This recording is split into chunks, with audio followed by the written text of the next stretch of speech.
if you cannot even market yourself, how do you market a company?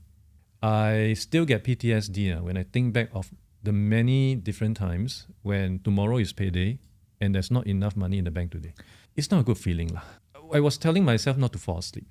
Yeah, I resisted falling asleep because I know next day when I wake up, I'm going to face the same bullshit all over again.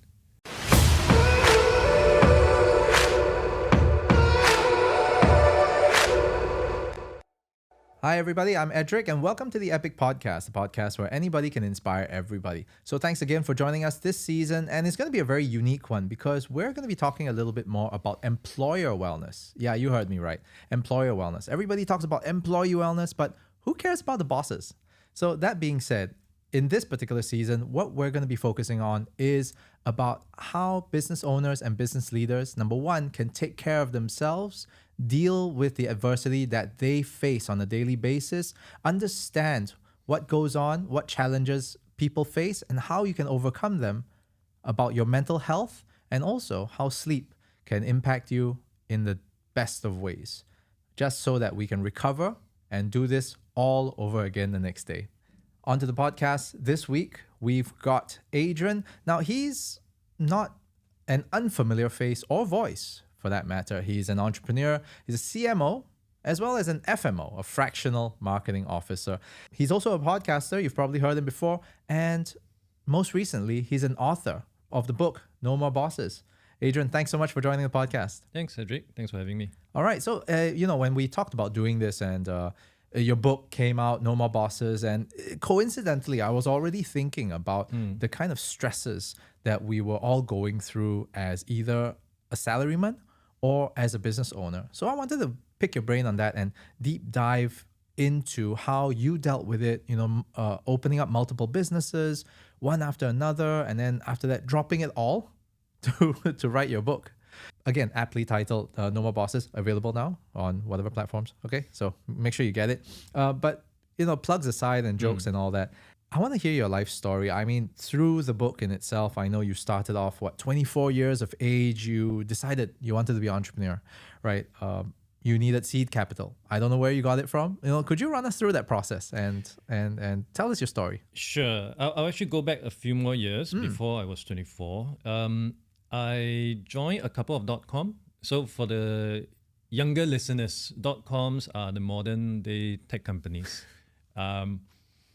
So one after another dropped like flies once the bubble burst. So I was in one, stupidly joined another one and lay off again. Then when it hit about 2003, I thought, okay, I'm going to be safe. I'm going to join a brick and mortar business. I'm going to join an aviation distributor company. So they distribute spare parts. But 2003, what happened? SARS came along. People stopped flying. I remember almost a week later after that news, the MD held an emergency meeting and said, don't worry, everything is going to be okay. 1 week later, he resigned. So in my mind, I'm like, oh, fuck me, man. What the hell is going on? I told my friend about it. My friend was telling me, oh, you seem like a jinx. Everywhere you go, kena. So was it your fault? I'm still thinking whether it's my fault or not. And at that point in time, I was asking myself, how can I not get fired? How can I make sure this doesn't happen again? I have a friend back then from secondary school. He was running his own business. He was doing a structured cabling and stuff. So from the other side of the fence, it's always greener, right? From what you can see. Wow, being your own boss, quite okay. You don't have to deal with bullshit. You wouldn't fire yourself. So I rounded up a few friends, including that friend, and started a recruitment business. Why recruitment business? Well, because I always enjoy helping people with their resume, applying for a job, assessment tests, etc. Having said that, it's only after I started my recruitment business that I realized it's different. Helping people find job and helping company find people is very different. Still, we put some money in. Our seed fund was only $6,000 each, which I borrowed from my mom. And back then, things are very cheap. This was back in 2004. Our office was at Trust Street, one of the shop house. Wow. Rental 1,500 for, I think, about maybe 1,400 square feet-ish. And we share it with another company. So you can imagine how much rental was back then. So it was incredibly affordable. And again, it wasn't really intended, I'm going to do this, I'm going to take over the world, this kind of nonsense. I just wanted to try for 2 years and see how. Yeah, but 2 years became 11 years. And towards the tail end of it, I co-written a career guidebook. So when I exited the business to my new set of partners, I decided to become a career coach. And that was where I first had a taste of solopreneurship. But it wasn't easy to sustain. Career coaching, I think, even until today, it's very hard to sustain. So I tried it, didn't work. So I basically just bounced around. My intention was actually to get into the tech business. And that was because in the recruitment business, it was always dealing with salespeople. And salespeople, honestly, prima donna lah. Yeah, after you deal with so many salespeople, you're like, oh, fuck this shit lah. I don't want to deal with people anymore. Let me just deal with technology. So I interviewed at LinkedIn, Hire.com, didn't get a job. But fortunately, I enjoy writing. So that became my creative outlet. And over time, things just accumulated, snowball, compound. And I remember when I was in India for a HR tech event, people recognized me from my writing, from my blog. And one thing led to another, and I joined this Indian-based company as the, officially first HR tech company that I worked for. Yeah, subsequently in another company in HR certification. So basically bouncing around, and then a lot of business in between as well. But over in my last job, I quit after I had an argument with my boss. It was, in hindsight, it's actually quite a small matter. It's a LinkedIn post that my boss basically, and it's not even my post. I commented on someone else's post. Yeah, but he felt I should take down that comment. But it's because it's related to corporate bullying, which is something that I feel very strongly for, having been bullied before in secondary school. So I said, no, I'm not going to take it down. So things just escalated, and then I'm like, okay, I quit. Yeah, but then next day I'm like, oh, what did I say yesterday? But the toothpaste is already out of the tube. So that was when I was thinking, okay, this is a quasi-government body. Maybe private sector is okay. Interview at private sector, but got a red flag during the interview. We see that you are quite an influencer in your space. We are quite concerned about that. So I can see the expression on your face. So to them, I feel it's like fire, right? You can use it to cook your food, or you can burn down your house. They lean towards the other side. Right, because conservative, I would say, yes. safety in that because sense. I may say something that implicate the companies for whatever reason.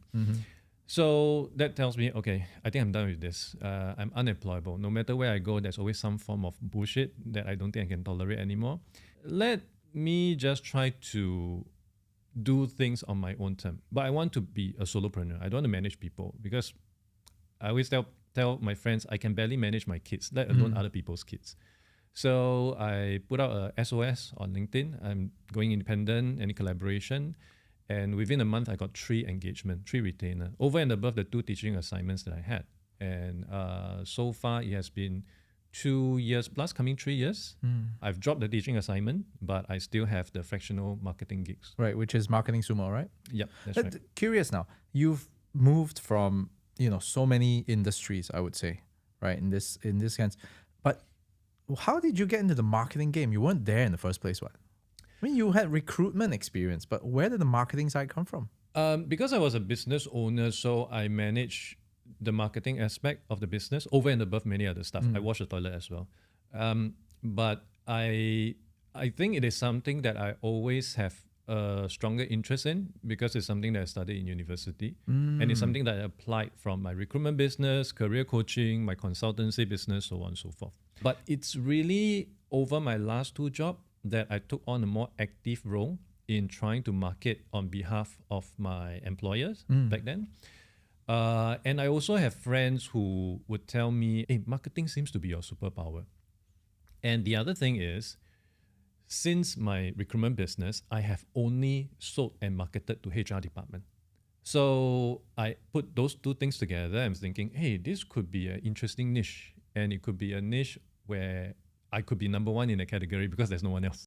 Right, and then how did you check that you actually could have been number 1? That one I need to. Well, I mean, one is a gut feel, like you feel like it, right? But where do you get your data? There's no data, honestly. There's no data. There's no official listing. Yeah, but to my understanding, because I'm so neck deep in the HR tech space as well as the service provider space. I know almost every single vendor out there. Yeah. And I know the people that work within all these companies. And I also know that for a fact, when I first started, there wasn't any people in this space providing marketing as a fractional head of marketing or fractional CMO. The other aspect that really gave me great confidence was when I look at those full-timers, marketing people in these different companies, I look at their background, I look at their LinkedIn. It occurred to me, wow, I think by virtue of me turning up, I probably still win them. Okay. Yeah, because you see, one thing about marketeer, right? If you cannot even market yourself, how do you market a company? So one of the shorthand is to look at someone's LinkedIn profile. If your own LinkedIn profile never maintained, no picture, only 200 followers, etc., those kind of stuff, I think it's a signal lah. It's a bad signal that you give to the world. It's just like when I was still running business and then a lot of SEO companies, search engine optimization, telling me, oh, engage our company, we'll make sure you rank page 1, number 1 or Google. Okay, let me Google SEO agency and see where you stand. But I cannot find it. If you cannot help yourself, how can you help me? True. So I use this as signals to help me understand where I stand, where other people stand, and where I think I may be able to excel. True, that you need to be your own use case line in that sense, right? It's like you have to walk the talk. Correct. You started your own business very, very early on in your life. And then you came out on your own as a solopreneur eventually, right? Do you feel that the stresses in those situations, right, are same but different or completely different altogether? Very different due to variety of stuff. The first thing would be life stages, very different. When it first started out, I was staying with my mom, no mortgage, no car, no kids. So very little obligation. In fact, over the first, I think 1 year, we didn't draw a single cent of salary. Yeah, our first paycheck was $200. Because you were living with mom. Yeah. Food was free, lodging was free. Yes, and we were trying to get the business off the ground. So I still remember when we got that $200 or $250, we were so fucking happy. and right now is a different situation. I have kids. I have 4 kids. I have too many kids. And you have all the other stuff that comes along with mid-career or mid-life. And I stay in bloody expensive Singapore. So all these have to be accounted for. And of course, when you look at the business per se, in the recruitment business or when I'm running a small business, you always have to be accountable for your people. I still get PTSD when I think back of the many different times when tomorrow is payday and there's not enough money in the bank today. Oh, I tell you, damn how do you sleep at night? Damn stressful. You have to come up with excuses. Oh, I pay already. I think your bank got issue. You know, that kind of stuff just to buy time. It's not a good feeling. I felt horrible every time we have to do it. But that's the reality of business. And I do not want to go through that again. And the other thing is, depending on other people on certain stuff, require a lot of planning and coaching. Yeah, it's like you cannot expect to bring in an intern and then, you just go and do it. It's not possible. So a lot of guidance and all, which if I enjoy doing that, I think I will still be doing my teaching gigs lah. So I rather do things on my own and try to keep things within what I can produce, so there's no misalignment of expectation. You know, in your book, you also talked about very much things like your burnout phase. You know, I think as business owners, sometimes we feel like giving up. But during your burnout phase, what was that like for you? Oh, it was horrible. I always thought that, you know, in TV, in movies, people waking up in cold sweat, right? I thought that was just dramatized. No lah, it's your aircon problem lah. But it actually happened for me. And it happened night after night, consecutive night. It was very bad. And before, and I was telling myself not to fall asleep. Yeah, I resisted falling asleep because I know next day when I wake up, I'm going to face the same bullshit all over again. Yeah, it was that stressful for me at that point. And financially, at a personal front, that also added a lot of stress. because I was staying in a place where I think I over leveraged on. I got a new car and all that. So everything come together at the same time. Business not doing well. Business not doing well, what's the first thing I do? First thing I do, I cut my own salary. Lor. Yep. I cut my own salary, I cannot support my mortgage. And then things just snowball from there. Right. Yeah. And unfortunately, I'm someone that do not like to share my burden with other people. Do you have this Superman complex, like I can take it all kind of thing? I don't think I can take it all, but I just don't feel that I want to share the burden with others. Right, because that makes you feel like you're less of a person or you're a liability to others. I would guess so. Yeah, it made me feel very helpless. Yeah. I think sometimes it's the word. I mean, I face this a lot as well. I think it's like, if I'm not being useful, I'm useless. Is that kind of mentality? Exactly. Yeah. But I just wonder whether you and I share this common trait, which is I'm very mean to myself inside. I can talk to everybody really nicely, and they're wonderful people and everything. But for me, I'm the piece of shit in this whole room. Like, I treat myself very, very badly in my own head. I don't know whether that's healthy or not. Same. I'm not saying that it's healthy, but I think it's the same thing that happens for me. And in fact, for a lot of people out there. But I think recently I reconcile better with this in the sense that I read somewhere, if you get triggered by all this self-talk, negative talk, just imagine if your friend were to tell you that. What would you say to a friend? If I were to imagine my friend actually telling me the same thing that I'm telling myself right now, I will ask that person to fuck off. Yeah. I'm not going to be your friend anymore. Yeah. So why would you want to do that to yourself? So I always, whenever I hit that stage where I'm going to be my worst critic, I would think about that. Would I tell that to a friend? If I will not tell that to a friend, why would I tell that to myself? Yeah, it's a very walk the talk thing. It seems to be the recurring theme here, right? You walk the talk. If you can't do it yourself, then how can you do that for others as well?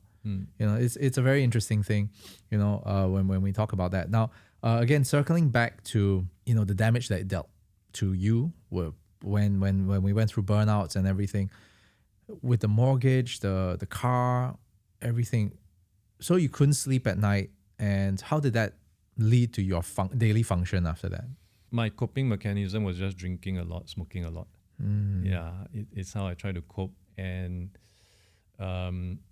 basically just take those pocket of time to momentarily forget the things that are being thrown at me. Yeah, but of course the reality is next day I have to go through the same thing, which is why 11 years later, from the day I've started the business, I decided, okay, I think no point for me to carry on. Right. And in fact, in a way, I'm glad that it took place when I was much younger, because I have friends around my age right now, or even older. I see some of the health condition that they have crazy one. I have people who had burnout and hospitalized for 1 month. Wow. People with heart palpitation, and this guy last time Iron Man one. I know this other friend who he looked like Iron Man, but he has this. I think he has suspected Parkinson and stuff like that. Okay. There's this other lady, global HR director. Eczema came back because she was managing Singapore and US, working literally 20 hours. And you think it's stress induced, that this inflammation just comes up like that? I feel that stress has always been there, but of course, firstly, as you grow older, you are more senior, right? More senior means more responsibility. More responsibility means more shit lah. And the other thing is, biologically, your body just cannot take. It's like a rubber band. You keep stretching. Eventually, one day it will just break. So I'm glad that all that happened to me when I was much younger. If that happened to me like 10 years later, wow. Can you imagine if it happened to you now? Cannot. Could you take it? I don't think I can take it. Yeah. But then I would like to juxtapose this, because I'm in a phase right now. Like, I'm 41 years old, right? I was an idiot that actually wanted to start a business at the age of 40. I go on my own, all right? I went no more bosses. If that happened to me to the point whereby it's really the pits, and let's just juxtapose that onto you, how would you have dealt with it? What would be your coping mechanism knowing what you know now? So I think just like what I did during my first business is knowing when to call it quit. Yeah, because ultimately you have to weigh what is important. I remember I was so busy at work trying to turn things around. I even missed the birth of my third kid. Oh. Yeah, and that's something that I can never get back. So I think to an extent, there are certain things that you just have to weigh out and see what is more important. But the thing is, there's this saying, right? Especially when it comes to sales training, when people say no to you, it doesn't mean no forever. Yeah. It just means no now. Now. Yeah. So I will look at it from that angle and, okay, this is just a temporary retreat. Yeah. Let me try to see how I can regroup myself and then try to approach this all over again. I've always found it very difficult, right? For a business owner to go, okay, it's time to pack up, bring it to the back of the barn and just shoot it in the head, and call it a day and move on to the next thing. For your first time letting it go after 11 years, right? Was there a piece of you that kind of wanted to look at it and go, I should do it again? Actually, halfway through the 11-year journey, I realized it's just not in my blood, the recruitment business. It's just not something that I'm very interested in. In fact, halfway through, I was just coasting. Yeah, which probably is why towards the tail end, I have to double down in order to turn things around. Because when, recruitment business, in a way, is like, it's seasonal like many other businesses. Yeah. It's like, when the market is really good, any Tom, Dick and Harry can be property agent. You stand down there, can sell the show flat already. Recruitment, almost the same thing. When the market is good, anyone can be a top builder, can be a recruiter. But I was just coasting, so during the good time, I was just, it's okay, just very lifestyle business-ish. But when the bad time come, you don't have sufficient funds to tahan. So I never entertained the thought of starting the same business again. And in fact, I never even entertained the thought of starting another business where I need to hire people because of the reason that I mentioned. Yeah. But isn't that kind of the irony in that statement, whereby when I look at that, plus the kind of stories we play in our head, we're almost shooting ourselves in the foot, because it's like, I believe in this business. I believe it's going to work. I'm going to start this up. And then all of a sudden, 5 years later, I don't think this is for me, but I'm still going to do it, right? So I can't imagine the stories that were playing in your head during that time at the 5-year mark. Oh, yeah. It's very contradicting. But I think just like everything in life, as one age and get wiser and get better sense of what you're looking at, your viewpoint would change as well. I mean, just look at relationship. Yeah, people get married because, they love each other at that point in time. But a few years down, I hate you to the core. So there are things that just will not stay permanent forever. I feel this is coming from a very deep place. Would you like to lie down? We can have some therapy. I see where we're going with this. I just want to segue into the next bit, which is, again, we talk about stress, we talk about management of that. And we play a lot of this thing about the what if game, and you highlighted in your book, there were two things, right? Which is the Tim Ferriss 4-step process on dealing with fear. And of course, Jeff Bezos, right, on the regret minimization. Would you be able to give us kind of a teaser into this and how you have applied it and how other people could do that with these two frameworks? So, of course, if you want to learn more, there are a lot of things you can find online to go through the full structure. But the TLDR version, basically, if you look at Tim Ferriss' fear setting, it's basically trying to ask yourself, what's the worst that can happen if things doesn't work out? And of course, the first layer would be like, then I have to give up my house, and then what? Oh, man, I have to move to a smaller house. Then what? So you have to keep digging deeper and deeper until to the extent you realize, actually okay. Or actually you reach a baseline that is something that you're comfortable with. Because a lot of time when we don't think through on that, we have a tendency to believe, if this Mr. Die, it's the end of the world. Everything gone, apocalypse already. Sky is going to fall down. But do this exercise with me. So think about it. If let's look at your business per se. If this doesn't work well 6 months down the road, what's the worst that can happen? The worst that can happen is that I have no income. And ultimately, the income is there to create a better life for my family, right? And of course, I mean the basic support and then a better life for my family. So the worst that could happen is that we have no money and I have to rely everything on my wife. And the worst of that is that what if both of us are jobless? So then that is where, and this is actually very common across many people that I've spoken with ever since the launch of the book. They will always lean into extreme example. extreme situation. But what's the likelihood of that happening? Has there been a situation so far where you and your wife were jobless at the same time? No. So why is that going to be a probability just because It's your a business... possibility. It's a possibility, yeah. But what's the probability of that happening when it never happened before? Yeah, so those are things that you have to ask yourself and really take a more data-driven approach. Yes, there will always be that fear factor, granted, but I also feel that what's on the other side of fear? Actually, the other side of fear is nothing. Right? Everything in life got pro and con one. It's just what are the difficult stuff that you are willing to accept. Right. Yeah. Now, I'm not saying that, of course, in your case, you want to look at and fixate yourself on the worst possible situation, but actually, the worst possible situation may not even materialize. It's like what Mark Twain said, right? I constantly think about the worst scenario, and 99% of them never happen. Yeah, and I do get where you're coming from, because I think we have this commonality where we constantly look at the negative. Yeah, over-optimize and look at the negative. Wow, today this deal never closed on. My client is going to find out I'm a fraud. Yeah, constant one. But actually, the funny thing is, when that didn't happen, we never actually praise ourselves. Oh, I'm horrible at that. I don't know how to be my own cheerleader. I for the longest time, right, I cannot even take compliment one. Oh, I hate it. And I I hate it. And I found out Adrian Tan, he also cannot take compliment. Really? Yeah, I listened to a podcast by Andy Chen.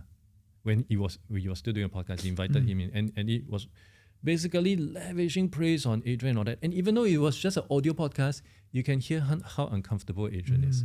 And of course, subsequently, in the newspaper, we realize he has depression and all that. So I think actually maybe we are also borderline, almost there. But I think, again, if we were to take a step out of our own body, look at ourselves from third party. If you tell yourself 50 criticism a day, it makes sense to tell yourself 50 praises to balance out. Right? Yeah, but you also know that it's easy to get 50 criticisms, and it's very, very difficult to find 50 good points about yourself. That is the toughest exercise that I've ever gone through, right? When it comes to like life coaching and stuff. It's very easy to pinpoint fault, but it's very difficult, right, to find the goodness in yourself. I always have this feeling it is a very Singapore thing. You think so? You look at whether it's Glassdoor or anything. I mean, there's always this common narrative, right? Singaporean complain a lot, but we never hear Singaporean praise a lot. It never happened one. Good service, everything expected. This restaurant, the food nice or not bad. Why cannot be excellent? Yeah, it's always not bad. Yeah, not too sweet. Not too sweet is the Asian code word for very nice. But when it comes to a little bit, the service so slow water not cold the glass chip off a lot of complaint. Yep. And which was why I think probably even 8-10 years ago, I remember in one of the National Day rally, back then PM Lee mentioned, I wish everyone has divine discontent. I'm not sure if you recall this. You can Google and search about it. I personally triggered by it. Because it's actually along the same line, right? If you constantly cannot find contentment, then you constantly complain. Yep. Everything also unhappy. Yeah, why do you want to go through it? Why can't you just be contented with what you have? And I feel, but I think I'm digressing here, but I believe the key thing here is to strike that balance. Yes, there's always that fear aspect of things, but also you have to balance it with what if everything work out? Then what's going to happen? In fact, if things work out, I'm going to be so overwhelmed with work, I no time to spend with my family. That could also potentially be another. I definitely get what you mean, because when we talk about that, again, the topic really is about stress, managing it, mitigation, the things that we go through, right? And because we play all these what if factors in our brain, do you also think that contributes to a lot more stress than we actually should go through? Oh, yeah. Exactly like what Mark Twain said. Yeah, if you keep overthinking, and if one automatically overthink, it would compound over time. If all you're thinking about are stress, or I need to pay bill, the bank is calling me, etc., it would have an effect on you, even if you don't realize it. Yeah, people can see it one. And I do get that, especially when I was at the point in time where I was so stressed out. You cannot see it, but if you meet any friends that you haven't seen you for a long time, they see you, it's like, are you okay or not? Immediately, they can tell one. So jialat. Yeah, so jialat. Are you okay or not? Wow, your dark eye circle look so gone so lifeless lah, your face. And I get the opposite after I left my previous job, and people can see the difference in me, even though I cannot see it in myself. So I do think getting that validation is very important. If truly you cannot validate, your inner critic is too strong. God level already, you know. You cannot defeat the king boss. Okay lah, then you get all these people to validate you lor, collectively lor. There would definitely be people who can see the superpower in you much better than you can see in yourself. Yeah, but I also realized something like one of the things, like say for example, as bad as I treat myself, as bad as the narrative is in my head, I still secretly want some recognition. I still secretly want to hear from time to time, even though I feel it's very cringy to hear compliments. Hey, you're really good at this. You're very strong in this. I like what you did. I'm like, yeah, but that to me felt like it was expected of me. Like what you said, there's this discontentment because I think those things should be expected. That's the bar I set for myself. Then, a while back, my wife told me, every day I see you coming back, your face, wow, really very black, just difficult. Then she asked me, why are you so unhappy? I'm like, I'm not unhappy. I don't feel unhappy. I'm just going through my day, doing what I need to do, right? Like whatever it is, I'll do whatever it takes. But then she asked, then why are you like not happy? Oh, then I was like, it's very strange to me because funny thing is on the inside, I'm feeling motivated. I'm going, I'm doing my thing. But somehow or other, here, it doesn't show. So it's very weird. And then after that, then it makes me question, oh my God, am I like really unhappy? And why is it that the people around me are seeing those things? And she told me one thing. It's because you set the bar so high for yourself. It's unattainable. How can you seek that perfection? I was like thinking to myself, yeah, but there's this whole thing, like the Zig Ziglar kind of thing. If you shoot for the if you shoot for the stars, at least you land on the moon or is it the other way around? Wherever lah, you could shoot for Pluto, which is not around anymore, but at least you get to Saturn. Something along those lines, right? So then that brings me to that question, are some people, you feel, becoming too stressed because they are overachieving? They see the long-term plan. Oh, this is my business plan. This is my vision. I have to do whatever it takes to get there. And in the end, right, they just burn out because of that. Oh yes, I've seen that happen in many different situations. Whether you're corporate, you're running your own stuff, having that big, hairy, audacious goal is always good, but sometimes it may just push one over the edge. Fortunately for me, I think I've been there, done that, so I'm quite zen about it. I was just at the gym recently, and this week is like the benchmark week. Everyone do certain exercise to benchmark where you are, and then you're supposed to put into the app, you know, to see your improvement. So the coach was asking me, hey, why you never register for benchmark? I just told him straight, instinctively, no target, no disappointment. So, but having said that, it doesn't mean that I skip the gym. I still put in the reps. I know over time I will improve on. Yeah. But do I have to tell myself, I'm going to bench 100 kilo. Right. Yeah. Then next week I'm going to bench 120 kilo. Right. I did that lah, and sleep this you hurt yourself lah. So unfortunately, I always have to learn my lesson in that manner. But to the point that I believe what you're going through, something else which I mentioned in the book, which I learned from a guy called Edric. He's known as a CEO coach. You can find him on LinkedIn. He has a free book called 3 Alarms. Yeah, and the key premise of that book is to set 3 alarms for yourself. So I set it in my on my Apple Watch. And the key and one of the most important alarm that I have is a 7 p.m. alarm, and the label is World's Best Father. So when that trigger, right, I am reminded to put on my father hat. Of course, take out my work hat and I put on my father hat. No matter how tired I am, I'm going to spend at least 1 hour doing whatever shit they want to do. So sometimes, and I know work can be so tiring, right? And this a few years ago when my kids were younger, want to play Just Dance. Daddy join us. Okay, let's go. Let's do it. Yeah. But those are the things that I feel I don't want my kids, 10 years later or when they are able to articulate better. And if someone would ask them, so how's your father like? Always tired. Ask him to do things, always tired. So I also stopped asking already.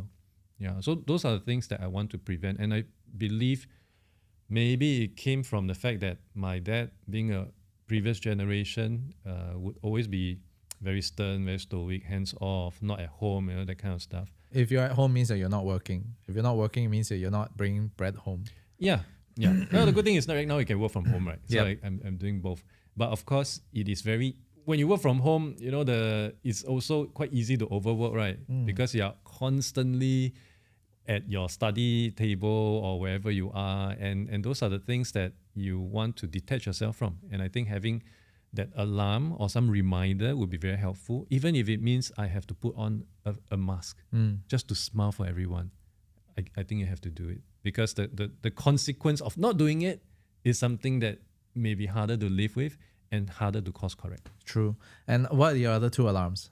The other two alarms, okay, the first one is on exercise, which I'm already doing, but I have a 9:15 alarm, basically just to do a few chin-up. So I have a chin-up bar at home. And then the other alarm is 9:30, which is focus work. And I need that because I am a recovering multitasker. And I know for sure. In other words, you're easily distracted. Easily distracted. I've tried so many different stuff. Recently, my oldest kid recommended me to install this app called Opel. What's that? Opel is like a better screen time for your phone. Yeah, so you can actually define 12 to 2, everything locked. Because those would be my deep focus period. Yeah, so something along that line. So I've been testing it out, trying to see how it goes, and I think that has been quite helpful. So when it's locked, right, you try to go in, cannot go in one. Yeah, you just have to wait it out. Circling back to the other point, again, when we talked about the two things that I really took away from your book, which was the regret minimization as well. Do you think it's something that you can share here as a freebie? Oh, sure. So that is something that I learned from a friend of mine who started a HR tech company. At that point, I have not heard of it. And I asked him to explain and he told me about, this actually came from Jeff Bezos. So when he told the boss that he wanted to set up this company website to sell books, and then the boss asked him, "Siao continue work here lah." So he walked away, but he asked himself, if 10, 20 years down the road and I look back and I never start this business, will I regret or not? And his answer was yes. And that was how Amazon was born. So same thing for my friend. Yeah, he give himself the scenario. He looked back. Yeah, I'm gonna regret. Yeah, let me start the business. Correct. I mean, even if you fail, right? At least you did something, right? You learned something. You did it. Like, I mean, some people. I also do share this story of my own with a couple of people as well. It's like when they ask me, "Hey, how did you start Kaleoscopic Communications in the first place?" I was like, "Okay, it's because a couple of years ago, I just knew somehow what can I do with this skill set, right?" I do think that I'm pretty decent at podcasting. I think I'm a pretty decent podcaster, MC, host, whatever you want to call it. What can I do with that skill set? How do you monetize that? Many times people are thinking, you set up your podcast, you grow big, and then you get sponsorship deal, right? That was the traditional influencer route. And I realized that, there has to be something more than that, right? Are there other things behind the scenes that we can do? Or is there a support structure that we can create? What is it?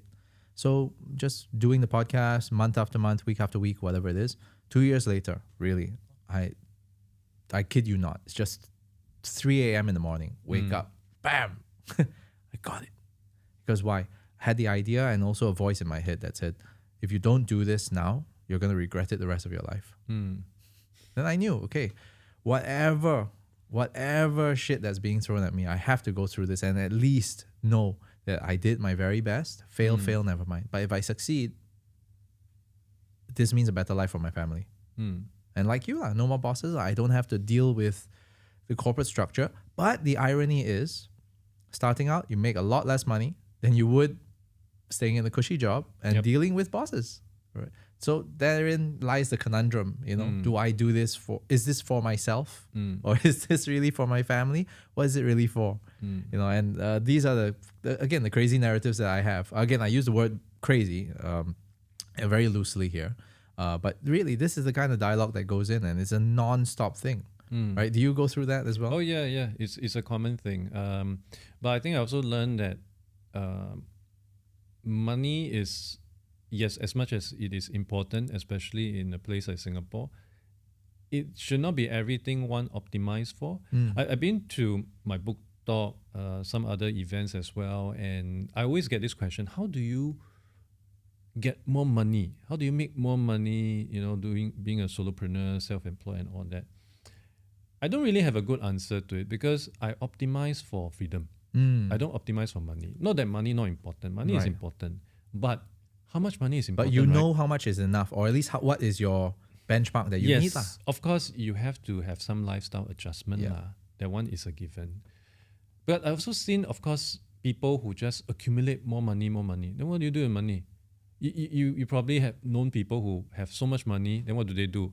Oh, buy another car lor, or throw into crypto lor, dump into some stupid bullshit lor.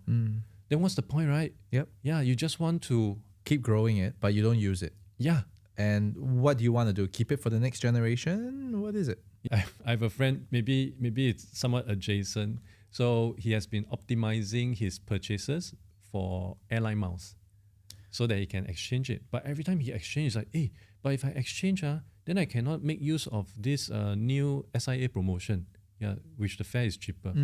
I asked him, then how? Then you just accumulate for the sake of accumulating. Then you might as well collect stamp or collect stone. No difference if you're not going to use it. So I think ultimately you have to, and even if you think about it, right? Yes, got rainy days. Got so many rainy days, man, honestly. We are in a first world country.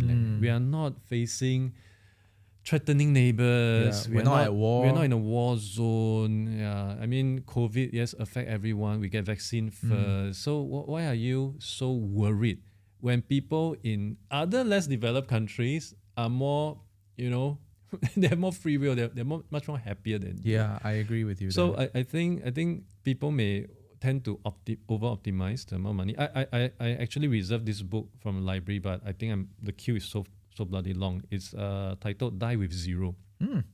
So the premise is to teach you how to die with $0.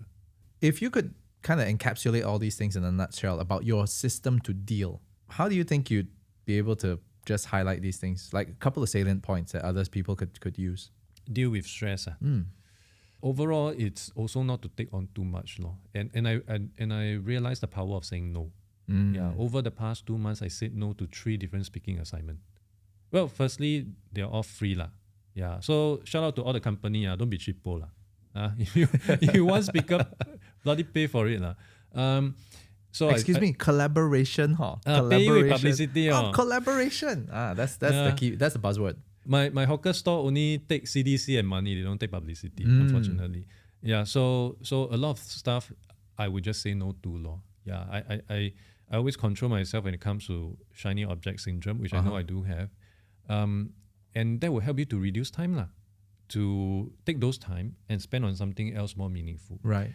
Whether it's Netflix, read a book, whatever it is, you own self-allocate. Yep. Yeah, but there has to be a balance. If you think you need to learn something, put it into your calendar. I think that's also very important.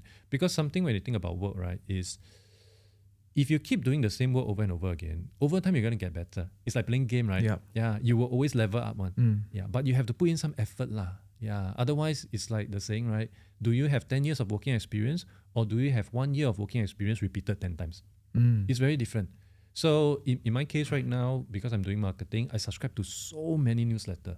I go through so many webinar broadcasts, etc., just to learn about marketing stuff. This one is on email segmentation, this one on what, and so on. So I can do my work faster, better, and more efficient. Right. Yeah. Not necessarily to do more. I'm quite lazy also.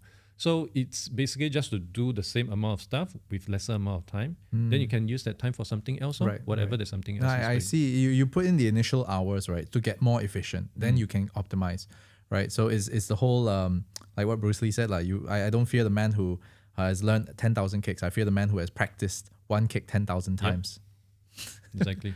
All right. Well, that being said, we always end the podcast with a quick fire round with every guest. And that being said, I've got 10 questions for you. Are you ready? 10 questions. Okay. Okay. Question 1. One word you love the most. Do. One word you dislike the most. Plan. If you could have a conversation with anybody, fictional, non-fictional, dead or alive, who would that be? I would love to have a one-on-one with the late lawyer Adrian Tan. What do you say to yourself in the mirror every morning? Brush my teeth correctly. Name one superpower that you like to have. Ability to do speaking engagement well. Can I elaborate more on that? Sure, of course. Because one reason why I also shy away from speaking engagement is I get very affected by people who are not engaged. Yeah, even if let's say there's 100 audience, right? 99 of them are leaning forward, but one guy playing handphone, my focus will be on that one guy playing handphone. And then it will just drain the energy out of me. So I feel I want to have the superpower where I could just mentally block out that one person and focus on the other 99. Okay. Favorite dish to eat? I think it would probably be prawn noodle. Okay, favorite travel spot or the next travel spot you're going to? Next travel spot, I'll be going to Japan. Something in the arts that you've always wanted to do but yet to do so? Well, I tried painting before, and I do think that I hope to get back into it. I find it quite therapeutic. What does retirement look like to you? I do feel as a solopreneur, it's very hard to retire. I remember in an episode on the Financial Coconut where Hosen Leong was a guest. He's based in JB right now, and he said the same thing. For us, creative can never retire one. I'm not creative lah, but I think same lah. Very hard to retire lah. And also, seriously, if you think about it, retire do what? Fuck. Every day, just you stare at her, she stare at you, you go crazy one. The first 3 months will be shock. First 3 months is like, oh, I can sleep in and all that, as if your body allow you to sleep in, right? And then you'll be like, what I do now? After breakfast already, what I do now? For anyone who really want to have a taste of retirement, right? Go to a place like Maldives, those kind of island where you're trapped, no Wi-Fi one. Just 做波啦. 做波 one. You see you can tahan or not? Okay, so last question to you. How do you want to be remembered? What's your legacy? I want to be remembered as someone who has really played a difference and impacted people's life for the better. How it's being interpreted by them, I'm not sure, but I recently read this quote. When we are born, we cry, and people around us rejoice and smile. When I die, I want the people around me to cry, and then I smile. It's very interesting. Well, thank you so very much for being here on the podcast. Now, ladies and gentlemen, this is Adrian, who has so kindly been part of this podcast. This camera is yours. How would you like people to get in touch with you?